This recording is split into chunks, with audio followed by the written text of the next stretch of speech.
Welcome, everybody. And we have a really awesome class here called Preforeclosure Goldmine. First of all, I want to welcome you and also congratulate you for joining us to learn about this topic, right? How do we find the gold? How do we dig the gold in pre-foreclosures? And, maybe some of you are wondering, what does pre-foreclosure even mean? We're going to answer all that. And we also we update our content on a regular basis periodically. And what we have added now is some recent case studies, which I thought is going to add a lot of illustration, right, to kind of show how exactly a deal gets done, along with some illustration of the concepts. And we hope you enjoy it too. So now, without further ado, let's get started. We have quite a lot of content to go over today. So talking about pre-foreclosure, we need to understand foreclosure auctions. So at foreclosure auctions, depending on where you are, it could happen every month, or it could be every week as well, depending on what state you're in. And it allows the bank or tax authorities to auction off properties that are late on payment. And this is, a great place to get deals. You get 50 to 75% off of the market price. We personally know folks that are buying houses at 35 cents to $1, and it's a really, really good deal. If you haven't been to a live auction, I highly encourage you to join one and experience it yourself. It is a big event and a true sight to be seen. And depending on how your county organizes it, some could be online. If it's in person, I think it's a better experience. There could be multiple trustees kind of auctioning off these houses at the same time, so it's kind of like a circus. And things can be pretty chaotic too. And so now, if you are serious about bidding at these auctions, we have a class on foreclosure and the top 10 tips on what you need to know in order to win these bids. And in this case, if you are interested in bidding on the property, you have to find a trustee and make sure you don't miss it when the trustee is auctioning off the property. Now, also, if you are participating in these auctions, you have to be ready to pay on the spot to when you win the bid.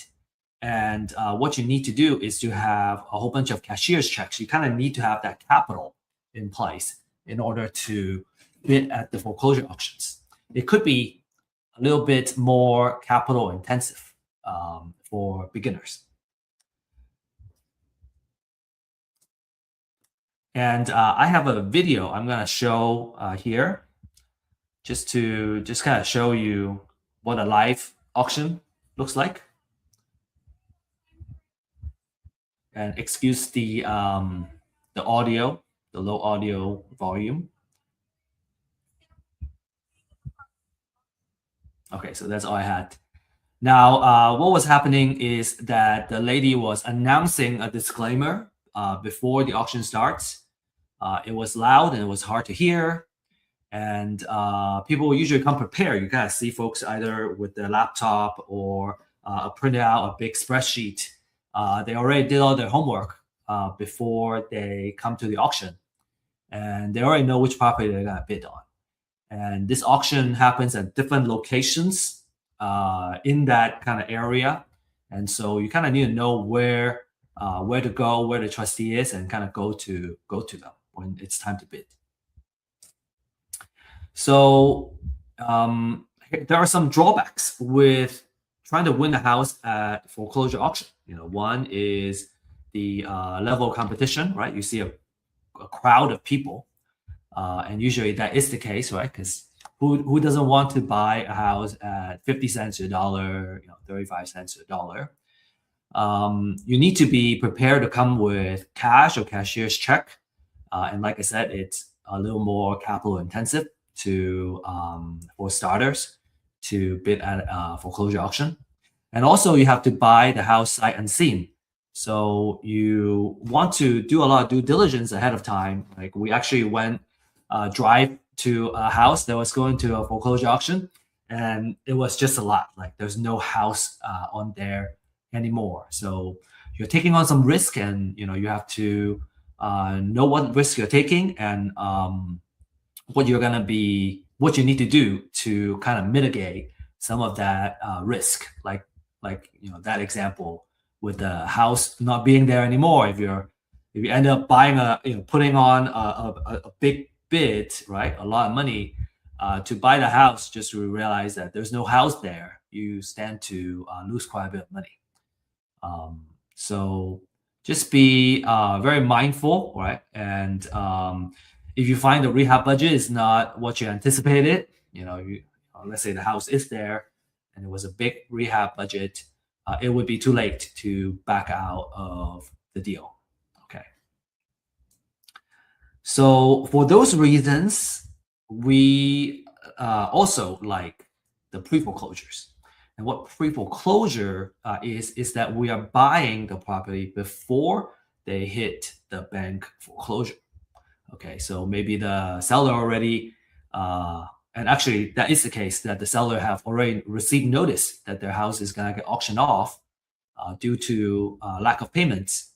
And instead of the house going into the foreclosure, we buy it before the foreclosure date and kind of get the entire process stopped and acquire the house. So why do we want pre-foreclosure? Well, there are less competition, right? We are getting way ahead of the game before it gets to the auction. So there are a lot less people that are going to be bidding on the house. And usually you can get pretty good and deep discounts.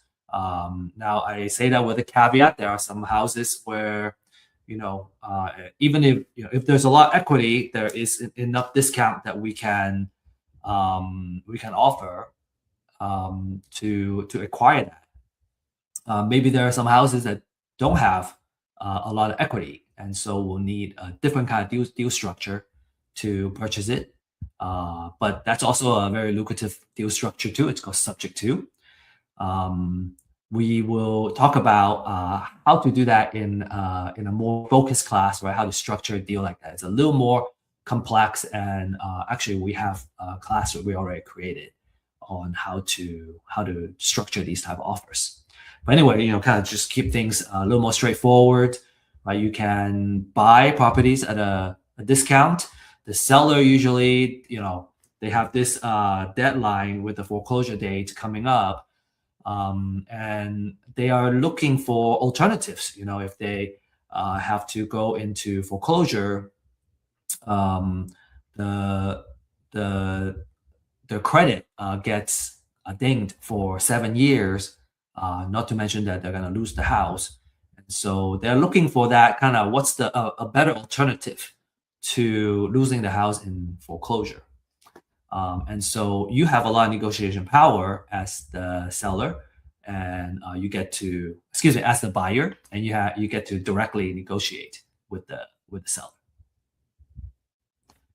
All right, and usually our first appointment, right, it would be to meet the seller. Obviously you can buy a sight unseen and all that. We have done that. I do find it, and in my case study too, I do find it better to build a relationship if we meet the seller in person, right? Really build a relationship. We can also walk the house, come up with a rehab budget, and make sure that our offer accounts for what it takes to rehab the property. Okay, a lot of advantages, right? The bottom line is a lot of advantages for the pre-foreclosures. Now, in just the last 30 days, tons of distressed houses out there, right? The question is not about, okay, I can't find houses that are distressed and discounted, but actually it's about how we can get access to this type of information. You can find lots of houses distress, right, going into pre-foreclosure. And real estate as an asset is not very liquid.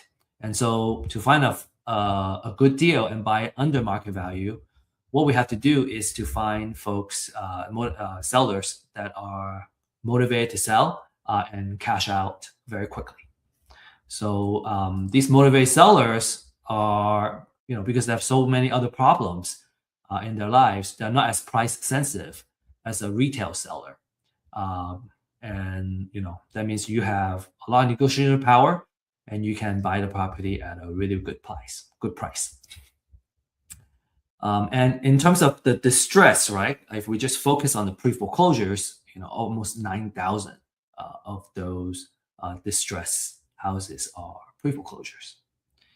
And pre-foreclosures is one of those cases where the seller, right, really needs to sell. They have that deadline on the foreclosure auction date, and it could be in the coming month or the next week. So they're very motivated to sell and kind of minimize the loss. A lot of our investors have made a fortune by really focusing on these pre-foreclosure leads. And this is because there are plenty of these, right? And there are plenty of these every single month that come up. And so with these opportunities, you can also, get your hand on the gold mine, right? The question is, how do we do it? How do we, find these houses and how do we handle them? And we're going to go over that. Okay, so a couple of success stories that we will share here from some of our clients, right? This one is a $46,000 profit. We got another one, $85,000, and another one almost $89,000. Okay, and again, these are success stories. Not all the deals are gonna have such a big profit amount, but I guess some of we know that if we can acquire these houses, we can make some good amount of profits. Okay. And naturally, I hope you're excited about the rest of this class, which is about how to find the deals and how to win the deals, right? How do we make money? So at the end of this webinar, our promise is that you will understand the strategy of how to win these pre-foreclosure deals. These are kind of tried and true methods, and like I said, we have case studies as well to kind of further some of the actual scenario of these deals. And this course is for new investors, right? If you're looking for a way to get started, pre-foreclosure is a really good way to get started. It can get you a lot of quick results. And experienced investors, if you have been buying from somebody else, buying from a wholesaler in your deals, and this gives you the opportunity to acquire the property yourself and directly negotiate with the seller and increase your margin a little bit. From an exit strategy standpoint, wholesale, fix and flip, or buy and hold at a big discount. These will all fit.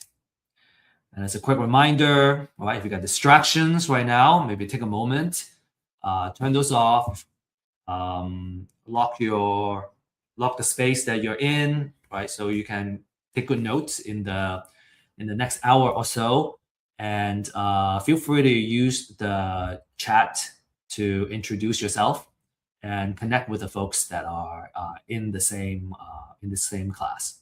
I have found that turning off notifications, right, and kind of removing distraction, taking good notes is really crucial to kind of being present and make the best out of our time. Like, we already made the time here, and so if we want to maximize, what we're gonna get out of this hour, let's do our best to pay as much attention as possible. Okay, let's make an effort. As a disclaimer, right, all the information here presented is for educational purposes only, right? Always do your due diligence when it comes to investments, and we don't offer investment, financial, or legal advice. Okay, only kind of knowledge sharing, experience sharing. Quick info about myself. We have I had more hair back then, and now I'm an executive partner of Real Estate IQ, and over the years, kind of acquire some expertise in I think what's translatable for this course is our marketing experience and the real estate data experience. And my background is in science and engineering, and I was always interested in real estate and the kind of passive income power of real estate. And I actually didn't know back at the time that just kind of by owning a cash flowing, right, money producing real estate asset, over time, a lot of wealth can build on that. And I share some of kind of the wealth building information in our other class on how to make money and build wealth in real estate.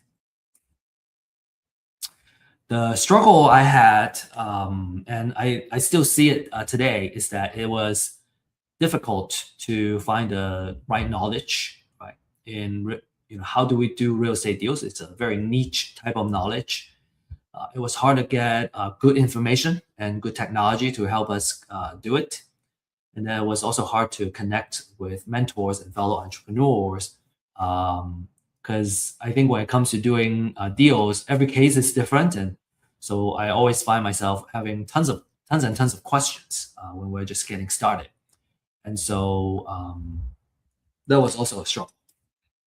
So that's why we established Real Estate IQ to solve these pain points, right? We offer webinars and classes. We also offer office hours to just kind of give everybody access on the information and also the support we need to do the deals.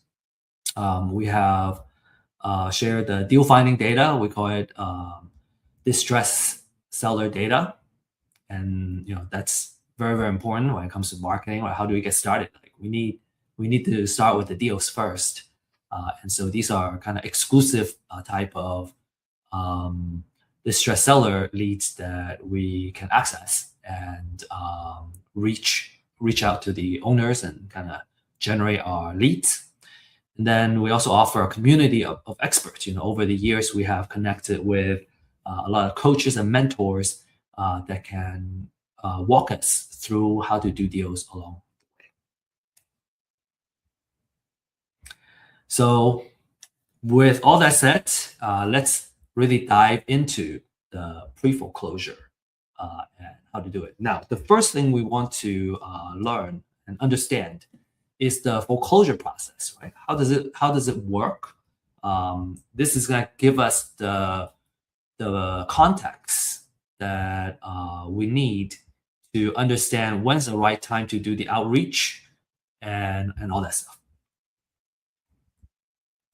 So if we understand the foreclosure process, a lot of times we can also add a lot of value to these distressed homeowners, because they are very stressed, right? About, oh man, my house is gonna go into foreclosure. What am I gonna do? Well, this is the process. The typical process is that the borrower, right? Borrower is typically the same person as the homeowner, and they have more than 120 days of delinquent payments. And when that happens, so about 4 months, right? So when that happens, the lender will all order the trustee to send a letter of demand. And when that letter of demand is sent, the borrower has at least 30 days to pay back the delinquent payments. Or a notice of default and an intention to accelerate will get filed. After that 30 days, or after that curing period expires, the lender will file a notice of sale with the county, and this will happen at least 21 days before the next auction. So, as an example, if the notice of sale is filed today, it won't go into next month's foreclosure auction because it's less than 21 days, but it would be happening in the month after. So at least 21 days before the next auction. And then the property gets auctioned at the courthouse steps, between 10 a.m. to 4 p.m. It could also be online, like I said earlier. And so it will either sold to the highest bidder, or it would go back to the lender or the bank and become an REO. REO stands for real estate owned or bank owned property. Now, that's kind of the main process. A couple of key notes that we should also understand is that, let's say the auction has happened and the house has gone back to the bank or to the highest bidder. If the lender didn't recoup all the money that was on that mortgage, then the lender can still go after the borrower. What they would seek what's called a deficiency judgment on what is not being paid off, so they can continue to go back to the borrower, right, or the homeowner, which is a very bad situation for the homeowner. They lost the house, and now they stand to owe more money to the bank. The foreclosure auction would wipe out all the second liens, right, all the junior liens, but it doesn't eliminate debt. So all those junior lien holders can go after the borrower as well. And then there's federal tax, right, state tax, and other local tax liens. They will survive. And for those that have, let's say they won the bid, they still need to pay for those liens. So a lot of times, for those that are bidding at the auction, part of the due diligence that they do, aside from making sure the house is still there, is to make sure that they do the lien search, right? Do the lien research and make sure that no other liens are on there. That's a clear title. Otherwise, they win the bank lien, right? The lender lien, the mortgage lien, but they still owe other taxes. And you can still, not to say that, like, let's say it owes some tax liens, it may still be a good deal. I would just kind of subtract it from the highest bidding price that I would bid on. So kind of the idea is, always do good title research. Okay, so that's kind of the aside, right, on the foreclosure process and some facts about the foreclosures. Okay, so next, let's talk about what properties are going to the foreclosure. Okay, so that's a really important topic. The one thing that you can always do is get a list, right? You can purchase a list, and there's a pre-foreclosure list. These are about to be foreclosed, and market price $200 to $300 a month. A lot of investors really love this list because these distressed sellers are in a very desperate situation. Right? They need to sell fast, and for the pre-foreclosures, you gotta reach these sellers, these owners, before they hit the auction, so you can directly negotiate with them. Through my experience, I find that there is different ways to work the deal, and so the sooner we reach them, the more time we will have to kind of work with them on how to structure a win-win deal, and it's just more advantageous if we can reach them quickly. Another kind of like a pre-foreclosure type of list is called the appointment of substitute trustee. So we have some savvy clients, and this is something that we created because of their request. And what this is, okay, short answer is that this is a list that's before it hits a pre-foreclosure list. And the process of it, right? Remember on the foreclosure process, we talk about the lender will ask the trustee to file some paper, right? Letter of demand and all that.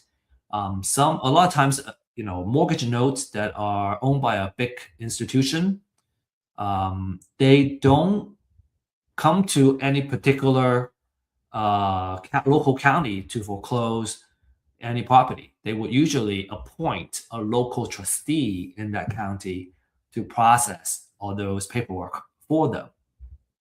And so when that happens, they would need to first appoint or assign a substitute trustee first. And so by kind of mining this information, we can go, okay, well, a trustee is now being appointed or assigned. That means a lot of times the notice of sale is going to get filed very soon. So that's something that we can do research on and find it. We actually have a very popular class. It's called Secrets of Building an Endless Deal Flow, and kind of talks about how we can build a marketing campaign that builds trust and do outreach. And so having the appointment of substitute trustee kind of extends, our period of time to win trust and do marketing a little bit longer, and we can nurture these distressed sellers, right, as a marketer. Okay, you can find this information by Googling, right? County name, and go notice of sale. And then what you find, right? Every county is a little bit different, but this is what notice of sale looks like. There's a lot of information here. You get the person's name, and so on and so forth, the address and all that. And you can do further research on when the auction is and the amount owed and all that stuff.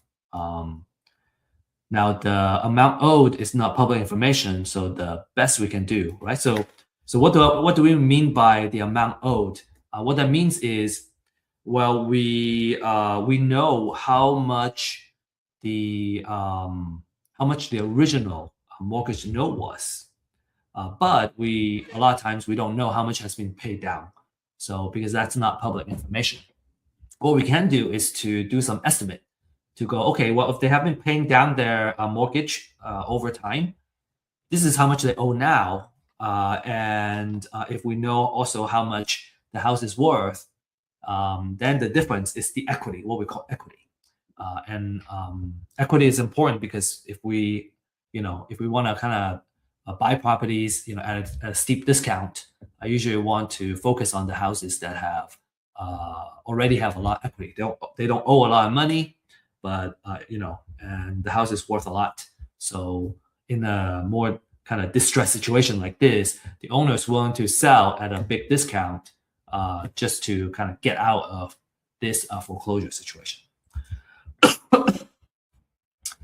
So what do we do, right? On the motivate seller list, you can find this notice of sale information. It's public information. Usually our advice is, you can do it yourself. I certainly have learned how to do it myself, but it's more important that not to save money, but to learn the process, right? Because it's actually fairly affordable to buy the list. For most people, I would recommend just kind of outsource that. Like, why would we spend many hours every day to kind of capture and mine this data, while our time is best spent in doing the outreach and talking to the seller, right? Data mining doesn't pay us anything. It's the contract, right? Putting the house under contract, and then either selling a contract or acquiring that real estate piece of asset is the reason that we would make money. So, if you're curious, you can learn how it's done, but I truly don't recommend that you consistently do this work. It's a very kind of low value work for an entrepreneur. It takes 15 to 20 minutes to research per record, and then kind of just look at the sheer number of foreclosure filings for each kind of county or metropolitan area. You can see that it just very quickly becomes very overwhelming. And honestly, when I'm mining data myself, I don't want to talk to anybody because I'm just kind of focused on the information, being technical, and I'm not as social. And I think as real estate entrepreneurs, real estate investors, we want to focus more of our time in building trust with the seller and working with them. That's a much better use.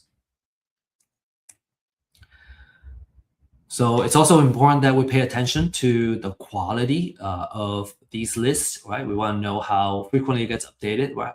And we call it the freshness of data, especially for pre-foreclosure because it's so time sensitive. I want it as fresh as possible, right? That's going to give me my first mover advantage. A stale list, which means it's not updated very frequently, is no use to us for the pre-foreclosures at least. You want to understand the extent of the research and the accuracy and all that. And a couple of key elements that we want to look for in a list is that, okay, I don't want to know the borrower information, right? That's mortgager. Mortgager is the borrower information. The mortgagee is the lender, trustee, right? I want to know the address and all that of the property. And then, the stuff on the right is also very important. I want to know the financial information, like the equity and equity percentage. Like I said, this is mainly an estimate, because the unpaid balance is not public knowledge. It's only an estimate. But we would research a lot of this information, and it's kind of something that we can leverage right away, and we can use it as a filter, and then we can focus on just the ones with the type of equity or the type of loans that we want to work with. Okay, so then let's say you get get the list. We want to focus on a more manageable list, so we can filter it down.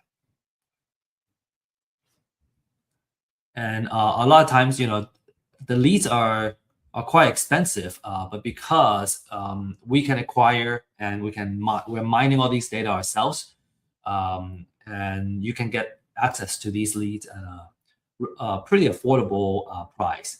And so because of that, you can afford to kind of really focus on the type of leads that are most valuable for you.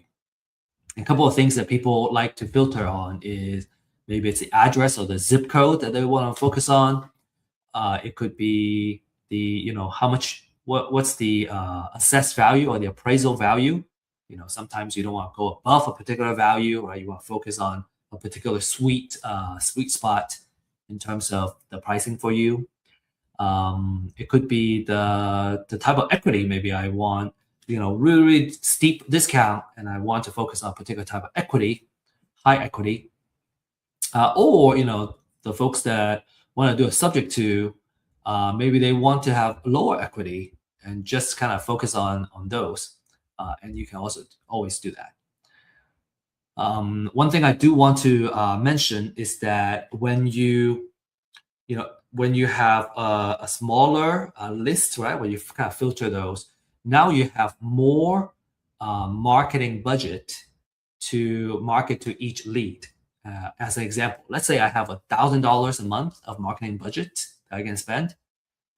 If I focus on 100 leads, that means for 1,000, I can put $10 to market to each lead, right? So I have for $10 budget, I can do a lot of things. I can text, I can call, I can email, I can even send a few letters, right? Direct mail letters. Because $10, I can do a lot of things. But if I have $1,000 marketing budget and I have 1,000 leads I'm trying to market to, well, I only have $1 per lead. So I know I can't send out a direct mail because that's just one letter that already burns all my budget. And so, just as an example, maybe you want to spend more than $10 per lead, or you want to spend like $20 to market to each lead because you have such a nice filter list. So that's something to kind of pay attention to. And frankly, if I were to spend $20 per lead versus somebody that is spending $1 to market to a lead, I know I'm gonna win out because I'm gonna have much more ways to reach out to the same lead. Right? I hope that makes sense. Marketing is kind of, maybe to kind of make a comment coming back here is that when it comes to marketing budget, right? Marketing is kind of like a war, right?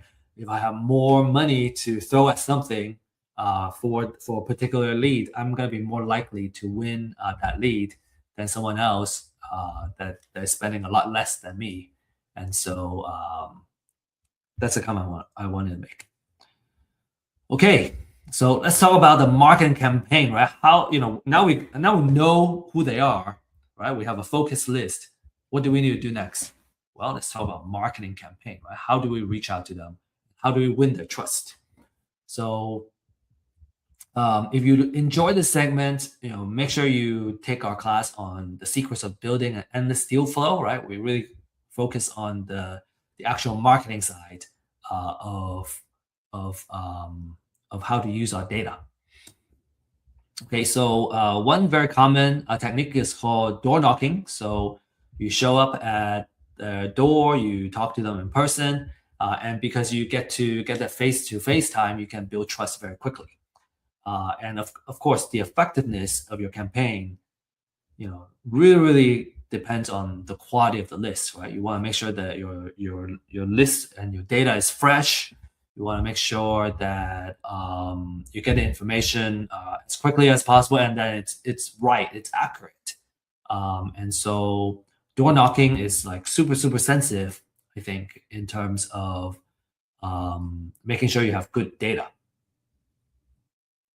And let's see, to be successful, you need to have an ability to kind of strike a conversation, right? Be likable very quickly, and you also need to have a thick skin. Some people may just shut the door in your face. We have done that, and a good door knocker would have no problem with rejections.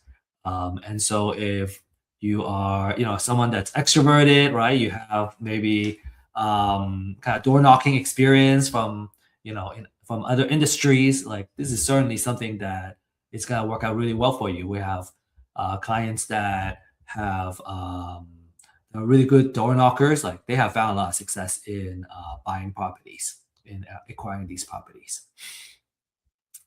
We have an app called dealsnearme.io. That's something that you want to look into. It's in alpha, I think maybe beta phase now. And what it does is that it allows you to look at the app and look at the map and kind of see all the houses that are or have been in foreclosure near you. So you can drive and see the property.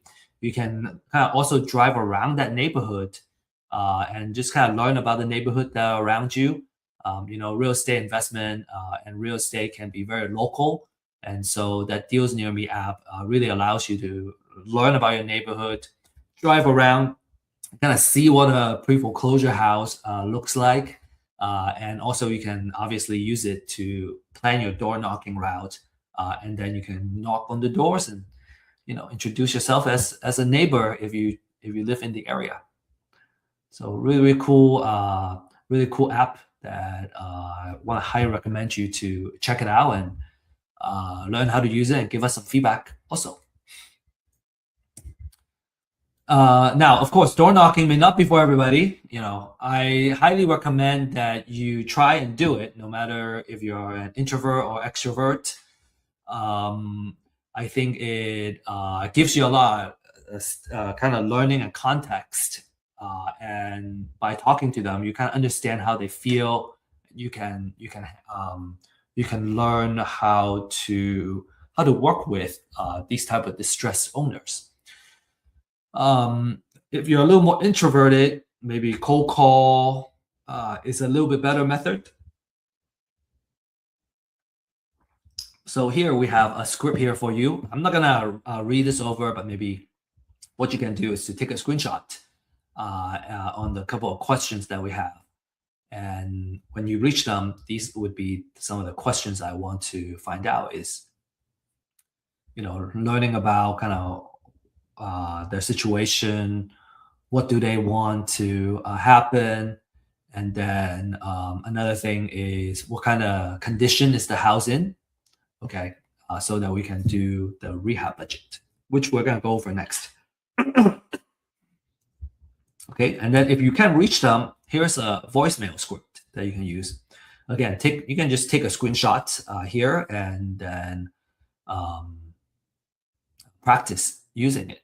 And then over time, you get so good, you don't need a script anymore. But in the beginning, you probably need a script to kind of get yourself familiar with what needs to be said and get some practice in. And I think my recommendation is that when you are just starting out, for example, just try to make, maybe making phone calls is not what you're used to. Well, just make one call a day.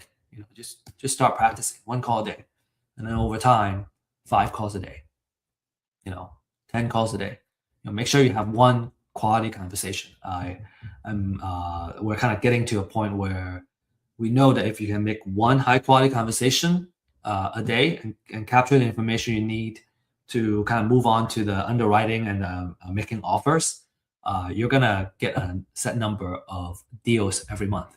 1 to 3 deals every month. If you get one quality conversation with a seller a day, it doesn't matter if the deal is a good deal or not very good deal, as long as you have a good kind of quality conversation with a distressed seller. Okay. So next, well, we gotta do the outreach, right? Make the connection, and then most of the time we want to listen, right? So we want to be empathetic. We want to have some questions kind of prepared, right? It's kind of like the call scripts that I shared, and let them talk, right? Just remember they are facing a lot of distress, right? The foreclosure may just be one of the things that is not going well in their life. Let them know you're interested in their property. Some people, maybe they don't want to sell, they want to keep the house. My approach is I help them work on solutions of keeping the house too. And if they don't want to sell, that's okay. At least I'm helping somebody. And if they have exhausted all the options and they want to sell, hopefully we have built enough goodwill that they would think of us first. And obviously, if we're out there trying to help somebody, we also feel very good with continuing to do this, right? It kind of feeds our spirit and our soul. So what other things do I want to share here? I think it's important that when we can get in touch, is that we are able to capture the information, say the condition of the house and all that. Why are they selling? How much do they want? And why do they, what's the reason, that's the pricing that they're looking for. And then understanding the condition of the house. Now, of course, if you say you're door knocking, you can actually see the house and its condition right away. So you have a good idea of what that property looks like, what it takes to rehab the property. And if not, you may want to arrange a meeting so you can see the house. So next, I want to just talk a little bit about the funnel and how we set up our stages. Okay. So if I were to set up a CRM, this would be the 10 stages that I would set up. And this would be kind of the different steps of how we handle a lead, right? So at first we have a distressed seller leads, right? That would be, say, the real estate IQ leads I get. I know that they are distressed, but they're cold because they don't know me. They don't know what solutions are available. And they don't want to do business with me yet. So that's stage number 1. And then we'll do outreach, right? So we filter out the list. We'll do the outreach. Excuse me for the allergy. And after we do the outreach, we'll receive a response. Either they say yes or they say no, go away. We leave them alone if they say no. If they say yes, then we can schedule a phone appointment. So in stages 1 and 2, they're cold leads, right? They don't know us. But from 3 and 4, they're warm leads now. And now if we're able to schedule a phone appointment, now we have a hot lead, right? We complete the appointment, we talk to them, we gather the information that we need. Now we have right? If we have a quality conversation, now we have a hot lead. And a lot of the cases, we may want to get their mortgage information as well, right? And then that will allow us to do all the underwriting that we need to make an offer. So stages 6 to 9, we put it here. We already got a lot of information. So, these are the fire leads. Like they're, if we put in the right offer, right? If they trust us, if we do all the right things, we're gonna win the deal. And then stage 10 is the deal close. They sign the contract. Okay, so I want to kind of share with you this item here to demonstrate, like, okay, so let's say I want 3 deals a month, right? Or 1 deal a month. But let's just do 3, right? You can always divide the number by 3 to get 1 deal a month. Let's say we want to get 3 deals a month. That means that we probably need to have 12 underwriting per month. We need 12 fire leads a month. And 12 per month is 3 a week. So I want 3 fire leads a week. And in order to do that, it's likely that we'll need 6 conversations a week. So we have 6 conversations a week, right? Half of those, we would, get the information and get the mortgage information and all that and do underwriting. So 6 a week is really 1 a day. So if we just focus on having 1 quality conversation every single day, then we would meet our goal. Now, if we're just starting out, obviously we can maybe go like, oh, well, I just need like one deal. I just need 1 deal. I don't need 1 a month. I just need 1 deal. Well, if it's 1 deal a month, I just need 2 conversations per week, or like 8 good conversations. Then I'm gonna be able to yield 1 deal. Okay, I hope that makes sense. All right, next we're gonna talk about the rehab budget. Okay, rehab budget is its own kind of beast, but there are ways to do that quickly. You can either do it yourself. The suggestion is that you become an expert through practice and find a mentor who can do that for you in the beginning. There are also some quick rule of thumbs that you can use. So if a house is in good shape, we just need some cosmetic. Sometimes if we do $15 per square feet, that's enough buffer to contain some contingencies. Okay, a lot of times what I notice is that when we do the general rule of thumb, we tend to have a little more buffer than kind of pricing each job. But we kind of do want to have some of that buffer just in case there is overrun. So $15 per square feet if it's light rehab. A mid-gray is about $30, and then a high end is about $50. And these numbers could change from time to time, right? The cost could be going up as time goes on. But those are the numbers that we would kind of use as a general rule of thumb. $15, $30, $50.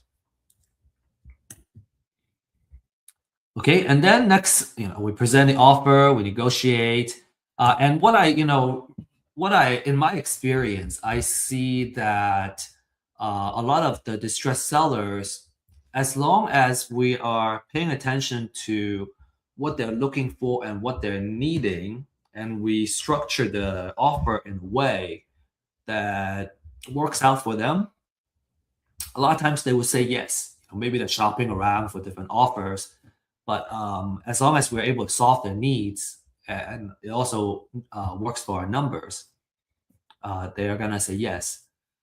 So money is important, but terms is also what wins the deals. And so it's very important about kind of structuring the deal so that it can solve their situation. And so, that's why having some creative financing, we mentioned subject to as an example, some creative financing type of deal structure, if the seller is open to that, can add a lot of flexibility in our offer. And we usually offer several options, cash option and a creative financing option. And when we presented them, there are a couple of choices for them to say yes to instead of like yes or no to an offer. So that's our approach at least. And then if they say yes, we put it in writing. We can have we can use some contract templates that we have. We can use the track contract template and so on and so forth. Okay, then let's say we put it under contract. Then we put it. Then there's maybe if we're gonna acquire, we're gonna need to figure out the funding side. But for sure, we're gonna need to be aware of potential title issues. And here we see it's very important to have relationship with investor-friendly title companies, right? The title companies that knows and understand how it works, how to work with investors. They're proactive in solving title issues. They have in-house real estate attorneys, and they understand owner finance and subject to, and so on and so forth. And then the last thing is closing, right? There will be last minute issues that may come up and that need to be addressed. So if you have a good contract and you already have trust established with the seller, you're gonna go through that final stage quick, kind of smoothly and close the deal. And now you won the deal. All right. Okay. So if you have any questions, feel free to ask, or join our office hours and ask there. I think that's probably an even better venue. And towards the end of this talk, I'm going to be sharing with you some events that you should be joining. For now, I want to show you this case study. I find it very, very interesting. So this is the Mart deal. This is a deal in the city of Mart. What was interesting and kind of caught my attention was that it was sitting on 20 acres of land, and the land is in the opportunity zone, which is a designated area where if you invest money in the opportunity zone, there's a lot of favorable tax treatments that you can benefit from. So that's what got our attention at first. And the owner comes from pre-foreclosure. He owes about $3,500 in back mortgage, right? So he was behind. Talking to him a little further, he wanted to sell. He bought it. I think about 10 years prior.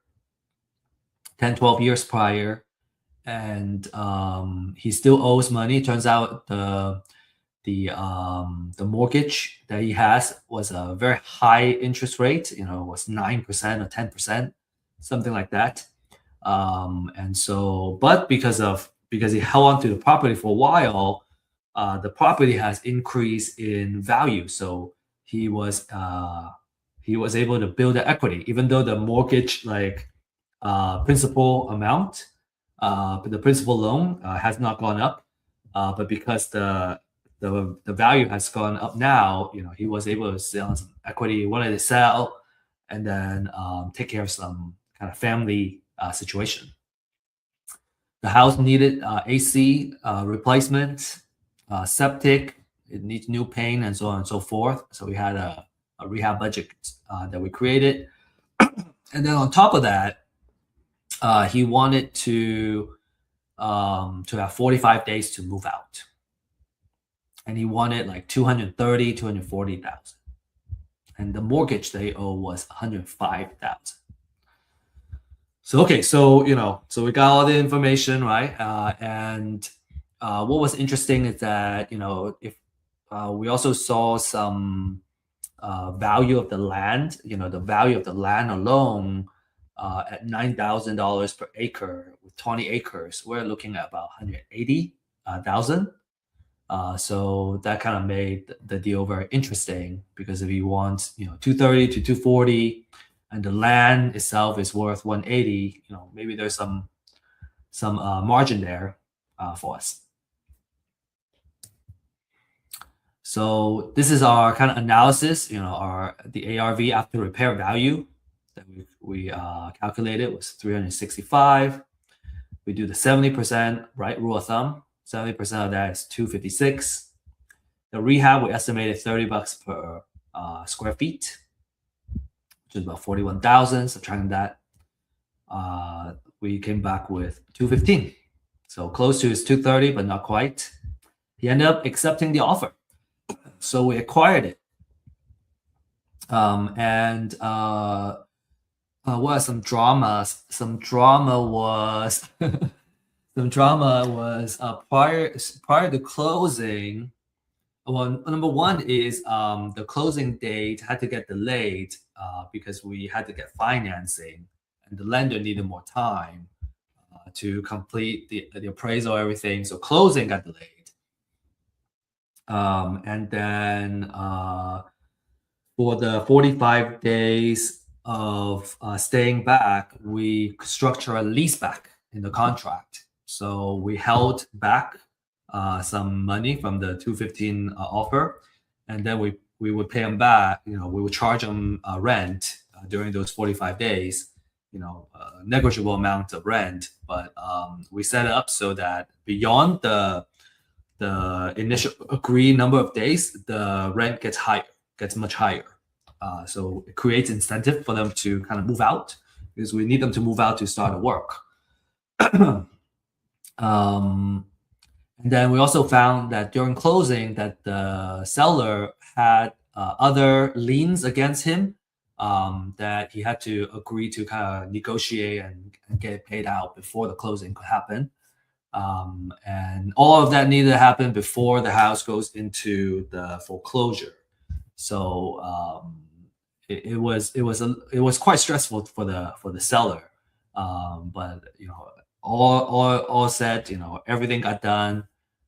We closed as promised. He didn't lose the house, right? He was able to mitigate his loss and got the equity that he wanted pulled out, right, after selling the house, and kind of use the money for what he wanted. He was so happy, he actually referred another deal to us, and we ended up acquiring that deal also.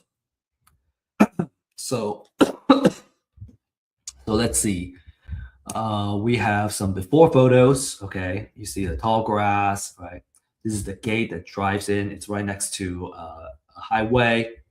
And I don't think I have the layout of the 20 acres, but it kind of looks like a triangle shape. You drive in through here, this path, and then you get to the front of the house. He has this addition here that he built himself that we ended up tearing off. It was not built to code, and it was too expensive to get it up to code. It was not worth it. The ceiling was quite low, so we didn't think that was worth keeping. These are the photos of the kitchen. We ended up, taking that island out and kind of rebuild the kitchen and relay out the area. And you can see the inside is, pretty dark. And we ended up, repainting that and just kind of open up the floor plan. So you're gonna see more photos. Okay, these are the bathroom. So what we see is, okay, there's quite a lot of equity that we can, it does fit the rule of thumb, and so it was worth acquiring. And also the upside is that it has 20 acres of land in the opportunity zone, so we have more potential of doing something with it. So this is one of the bedrooms. There are 3 bedrooms for this house.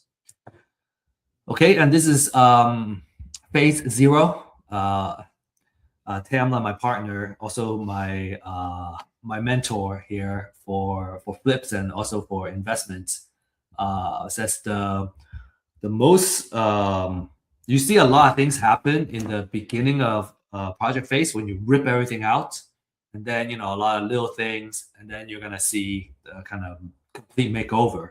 So this is kind of the phase of a lot of things getting ripped out. I think she calls it a demo phase. So we rip out the floor. We end up ripping out this kitchen, and moving the sink to the other side of the wall and kind of open up that space. And that turned out to make a huge difference in how the house is laid out. So this is also kind of part of the phase, getting a lot of the everything that we don't want, get ripped out. We had the carpets, we ripped all those out. A couple more photos. This might be a repeat. Okay, and then on the outside, right? So this is phase one now. On the outside, we also try to improve it. And then you can see the inside where by this point, the island is taken off, and then all this got opened up, and the interior has been painted. So it's much brighter. It's looks like a fantastic, I guess, canvas to kind of build on top of. Okay, here, this was the kind of the self-built office, where this hole is. And what we're doing is that we change that wall into a window. It was just kind of open end, it just all opened up. We built a window, and then the next step was to kind of rip off that addition. Okay, this is the bathroom area. Bedrooms. Okay, and then the outside, you can kind of see, well, we painted the gate. We also have taken off the addition, okay, and added that window there. And then we're starting to kind of work on the exterior as well. So inside, we're building the cabinets for the kitchen. At first, we were gonna keep the cabinets, and it turns out the cabinets were very old and flimsy, and so it makes more sense based on the price point that we are selling it at to have a higher quality kitchen cabinet.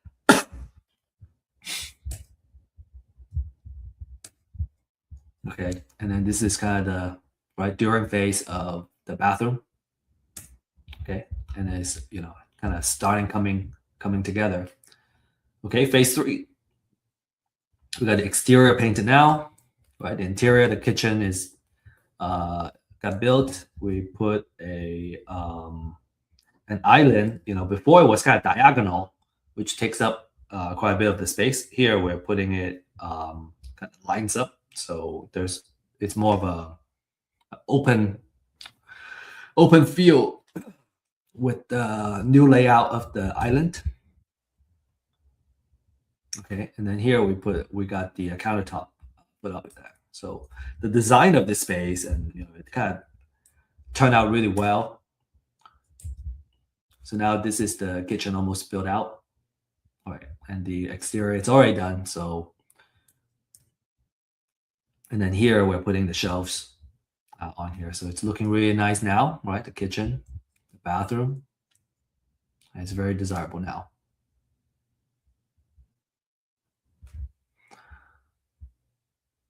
Okay, so kind of the next step is that, we financed it. We financed the purchase, decided to keep it. We could wholesale it too. And then either sell or refi. So the ARV is about 500,000 based on the quality of the rehab that we're putting it. Or we can do a 75% loan, right, to kind of pay it back. And now what we're looking at is, selling the house with a smaller acreage and then keeping the rest of the acreage for further development. So that's our case study. Okay, so as recap, we talked about the foreclosure process, right? And how to get and work the pre-foreclosure list. And then we also talk about the marketing stages, right? How do we set up and really start winning these deals? The next question is, how do we get started, right? How do I get started? So here are the 3-step process. Step 1, get a pre-foreclosure list. The more quality and essential research, the better. And that's what the Real Estate IQ off-market leads can offer you, right? We got the freshest data available. It's updated pretty much every day. So you get new leads that you can use every day. There is extensive research, including estimated equity. And then for a limited time only, you can still access this disruptive pricing. And, as we mentioned, it usually costs $200 to $300 a month to have this data for a metro area. And, we're pricing it at a much more affordable price. And so, if you're interested in kind of learning more, you can scan this QR code and request a demo.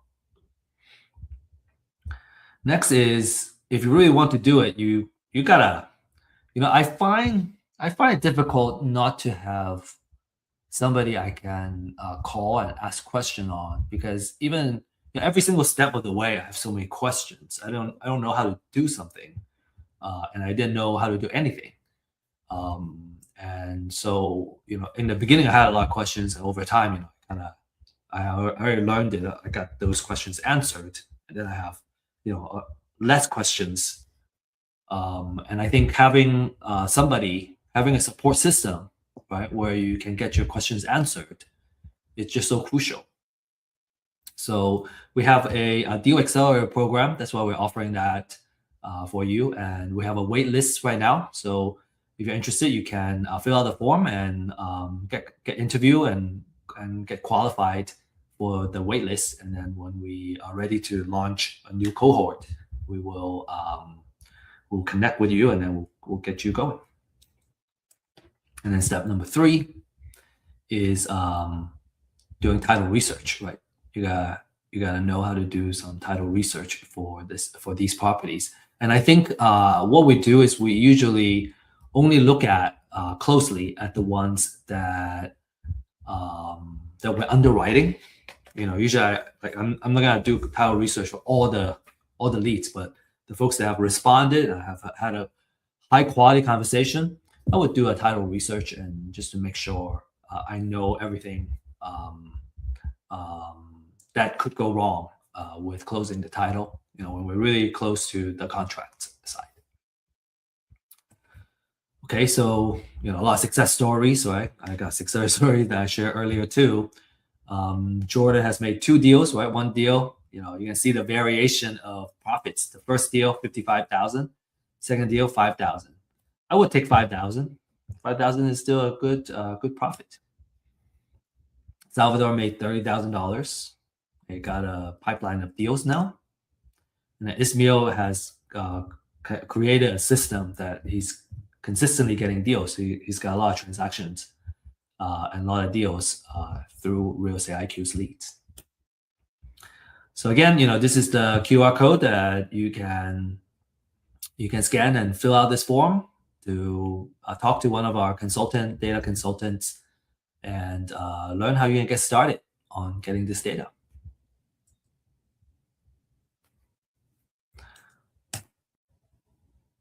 All right, the last thing I really want to invite you to is to join our live stream for deal makers. This is where we showcase real life case studies, right, on the deals that we are working on, in addition to the leads that we are working on too, the hot leads, right? How do we do underwriting?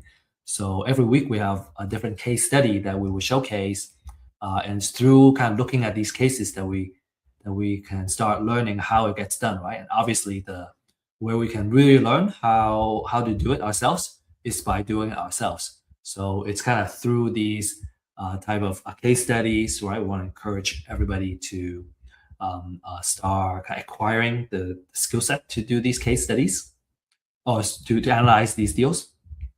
We also stay on top of the market update, right? So you understand, what's the current market trend, what are the things I got to do as a real estate investor, and then we talk about wealth building too. So, just a fantastic program that we are bringing out on a weekly basis, so we can all learn together.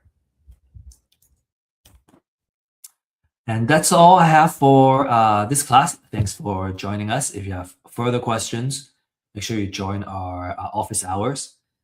If you're curious about the office hours, you can scan this QR code, and then it will take you to our website. And then you can, through the events link, you'll be able to see our office hours link. And then you can join us, ask more kind of in-depth questions or case-specific questions.